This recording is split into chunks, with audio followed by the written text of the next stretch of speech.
Hi. ఇప్పుడు ఈ video ఎందుకు చేస్తున్నానంటే ఎగ్జాక్ట్‌గా 1 ఇయర్ బ్యాక్ జాన్ 22, 2024న నేను నా ఈ వెయిట్ లాస్ జర్నీ అనేది స్టార్ట్ చేశాను. అండ్ ఈ జర్నీ ఏదైతే ఉందో, ఈ ప్రెజెంట్ బాడీ ఏదైతే తెచ్చుకున్నానో అదంతా ఓన్లీ హోమ్ వర్కౌట్స్ వల్లే వచ్చాయే తప్పించి నేనేం జిమ్‌కి ఏం జాయిన్ అవ్వలేదు. అండ్ జాన్ 22, 2024లో ఎలాగుండేవాడిని అండ్ ఇప్పుడు జాన్ 22, 2025లో ఎలాగయ్యాను. ఈ జర్నీ అంటే నాకు ఈ వెయిట్ లాస్ అనేది ఎప్పుడు అవ్వాలనిపించిందంటే, నేను యాక్చువల్లీ 2019లో మా డిప్లొమా ఫ్రెండ్ నాకు ఒక స్టోరీ చెప్పాడు, షార్ట్ ఫిల్మ్ స్టోరీ. అప్పుడు నేను లావుగానే ఉన్నాను. అండ్ దాని తర్వాత మొన్నే రీసెంట్గా తను ఒక ఐఫోన్ కొని ఇంకా షూట్ స్టార్ట్ చేసేద్దాం అని ఫిక్స్ అయ్యాడు. అంటే ఇది 1 ఇయర్ బ్యాక్. సో అప్పుడు నాకు చెప్పాడు ఈ క్యారెక్టర్ నీది, అప్పుడు అలాగే ఉన్నావు, ఇప్పుడు కొంచెం మారడానికి ట్రై చేయి, కొంచెం వెయిట్ లాస్ అవ్వు చాలు అన్నాడు. అండ్ అది తన కోసం నేను అయ్యాను చెప్పాలంటే ఈ వెయిట్ లాస్ అనేది. బట్ నాకు ఫర్దర్గా చాలా యూసేజ్ వచ్చింది దీనివల్ల. అండ్ ఈ వెయిట్ లాస్ ఎలాగంటే ఎర్లీ మార్నింగ్ 5కి లెగిసి జాగింగ్ స్టార్ట్ చేశాను. పెద్దగా నేను ఏం చేయలేదు, జస్ట్ ఎర్లీ మార్నింగ్ 5కి లెగిసి జాగింగ్కి వెళ్ళాను. అది కూడా ఒక 1 km అంతే. ఆ తర్వాత మళ్ళీ రిటర్న్ నడుచుకొని వచ్చాను. నెక్స్ట్ నాకు మెయిన్గా ఈ వెయిట్ లాస్ జర్నీకి కారణం న్యాక్ ఈవెంట్. అది మా కాలేజీలో జరిగింది. దానికి ఏంటంటే డాన్సర్స్ని తీసుకున్నారు, మనం కొంచెం డ్యాన్స్ మేనేజ్ చేసేయగలం కాబట్టి వెళ్ళాం. అండ్ డైలీ మార్నింగ్ నుంచి ఈవినింగ్ వరకు అలా ప్రాక్టీస్ అయ్యేది. సో బాడీ కంప్లీట్ స్ట్రెయిన్ అయిపోయింది. అంటే అలా ప్రాక్టీస్ అనేది ఉండదు, జస్ట్ ఒక పర్ఫార్మెన్స్లో ఉన్నోళ్ళు వచ్చి స్టేజ్ మీద వేసేసి కిందకి వెళ్ళిపోతారు, రెస్ట్ తీసుకోవచ్చు. కానీ నేను కొంచెం తొత్తరగాని కాబట్టి నాకంటూ ఇంకో 2 తొత్తరగాలు తయారయ్యారు. ఒకడు రవి, ఇంకోటి గణేష్. మేము ముగ్గురం కలిసి వేరే క్లాసికల్ డ్యాన్స్ పర్ఫార్మెన్స్ తప్పించి మిగతా అన్ని పర్ఫార్మెన్సెస్ స్టేజ్ ఎక్కి వేసేవాళ్ళవి. సో అలాగా నేను వాళ్ళతో ఏసి స్టేజ్ మీద ఇంకా కంప్లీట్గా బాడీ అంతా స్ట్రెయిన్ అయిపోయి ఈవినింగ్ రాగానే చిన్న చిన్న ఎక్సర్సైజెస్ నేను ఒక యానిమీ చూసేవాడిని, సోలో లెవెలింగ్ అని. దాంట్లో ఏంటంటే మెయిన్ క్యారెక్టర్ కొన్ని ఎక్సర్సైజ్ చేయడం వల్ల వాడికి పవర్స్ వస్తాయి. పవర్స్ వస్తాయి అని నేను చేయలేదు, జస్ట్ మామూలు చేశాను. అలాగ అవ్వాలి అని చెప్పేసి, అలాంటి బాడీ రావాలి అని చెప్పేసి. అండ్ అది కూడా బాగానే వర్కౌట్ అయ్యింది.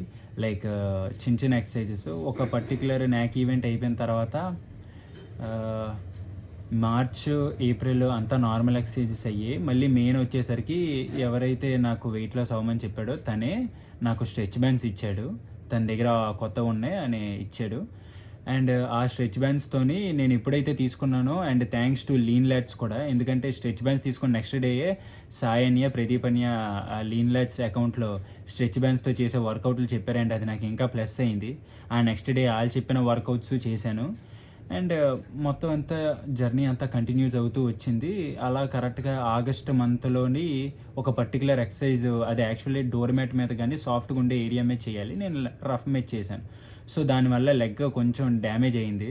అప్పటి నుంచి ఆగస్ట్, సెప్టెంబర్, అక్టోబర్ ఈ 3 months అసలు బ్రేక్ డౌన్ అయిపోయింది, ఏమీ చేయలేదు. మళ్ళీ మెల్లగా లావ్ అయిపోయాను. నవంబర్న మెల్లగా స్టార్ట్ చేశాను, స్ట్రెచ్ బెంచ్ తగ్గిపోయి.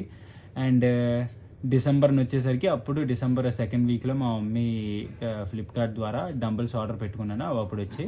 అండ్ డిసెంబర్ నుంచి ఇప్పుడు ప్రజెంట్ ఇలా కంటిన్యూ చేస్తున్నాను. సో నేను ఏం చెప్పాలనుకుంటున్నానంటే, ఇది చూసి జడిసిపోకండి, ఇది పూజ చేశాను అందుకే విభూతి రాసుకున్నాను.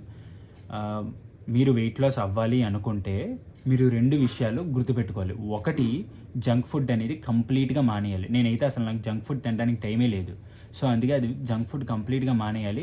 రెండోది వచ్చేసరికి at least 2 hours or 3 hours me body కంప్లీట్గా స్ట్రెయిన్ అవ్వాలి. అండ్ ఇప్పటికీ నేను డ్యాన్స్ అనేది కంటిన్యూ చేస్తున్నాను. సో మీ బాడీ అనేది కంప్లీట్గా స్ట్రెయిన్ అయింది అండ్ మీరు జంక్ ఫుడ్ తినట్లేదంటే, ఒక పక్క మీరు ఫ్యాట్ ఆపేస్తున్నారు అండ్ ఇంకో పక్క ఉన్న ఫ్యాట్ని తగ్గిస్తున్నారు. సో అది ఇంపార్టెంట్. అది చెయ్యండి, వెయిట్ లాస్ అయిపోతారు. బట్ ఇంకో విషయం, ఇది మీరు 10 రోజులు చేసి మళ్ళీ అద్దంలో చూసుకొని నాకే మార్పు రాలేదు, నేను ఇంక చేయను, ఆడు నిఖిల్ గాడు నాకు అబద్ధం చెప్పాడు అని మాత్రం అనద్దు. మీరు 1 week చేస్తే, 10 రోజులు చేస్తే మీకు మార్పు రాదు. అట్లీస్ట్ 3 months అయినా కంటిన్యూస్గా చేయాలి మీరు, అప్పుడే కొంచెం మార్పు వస్తుంది. అండ్ మెల్లమెల్లగా ఆ మార్పు మీకు నచ్చుతుంది. అండ్ ఇన్ఫ్యాక్ట్ అలా కంటిన్యూస్ చేసుకొని వెళ్తారు. అండ్ ఇంకోటి కూడా, మధ్యలో అయితే ఆపద్దు, ఆపితే మళ్ళీ నాలాగే లావ్ అయిపోతారు. నేను ఆపకుండా ఉండుంటే పాటికి నాకు నా డ్రీమ్ బాడీ వచ్చేది.